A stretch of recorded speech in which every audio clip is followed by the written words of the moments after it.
is a Filipino. It is his being resilient, ang kanyang pagiging matatag sa kabila ng mga pagsubok at hirap ng buhay. His ability to bounce back after an adversity. That is a very important characteristic of each and every one of us. Resiliency.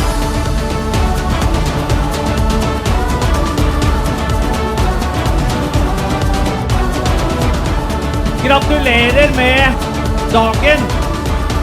Det vi har gjort nå her i Oslo, er å skru opp temperaturen, sånn at dere virkelig skal kunne føle at vi tar varmt imot dere på denne viktige dagen. Vi har vært gjennom en pandemi, og den uvurderlige innsatsen som filippinske helsepersonell gjorde gjennom de 2 årene, var med på å berge mange menneskeliv. Vi kommer til å trenge mange flinke filippinere i åra som kommer. Tusen takk for den fantastiske innsatsen. Så skal jeg si Kalayan! Kalayan!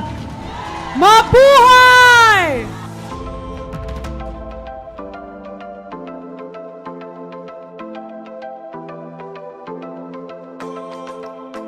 Tayo ay sinakop ng maraming mga banyaga. Sinakop tayo ng Kastila, ng Hapones, at tayo ngayon ay meron ng kalayaan. And so the Lord wanted also to have this freedom that God has called you to be free. Just make sure that you don't use this freedom as an excuse to do whatever you want to do and destroy your freedom. Rather, use your freedom to serve one another in love. That's how freedom grows. For everything we know about God is summed up in a single sentence: love others as you love yourself. That is an act of true freedom.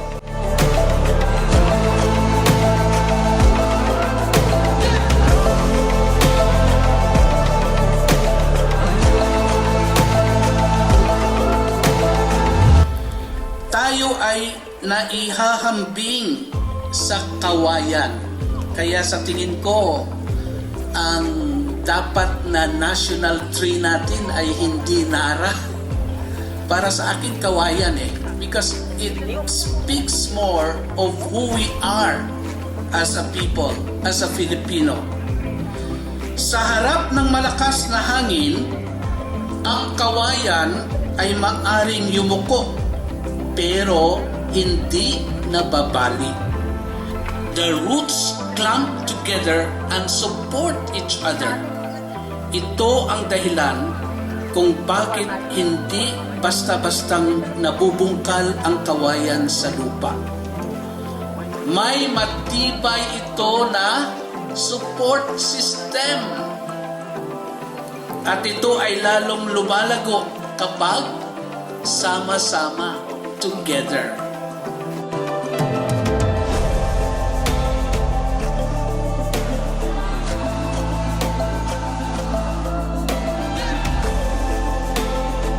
We always go together as a community.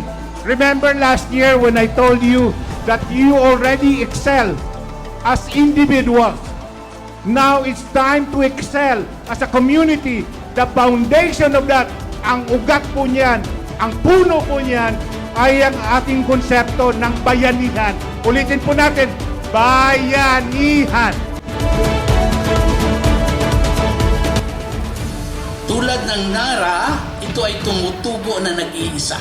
Kapag tinaniman mo ng ibang kahoy sa tabi nito, maaaring ito ay magiging bansot o mamamatay. The nara tree needs an amount of space for it to grow properly, but not with a bamboo tree.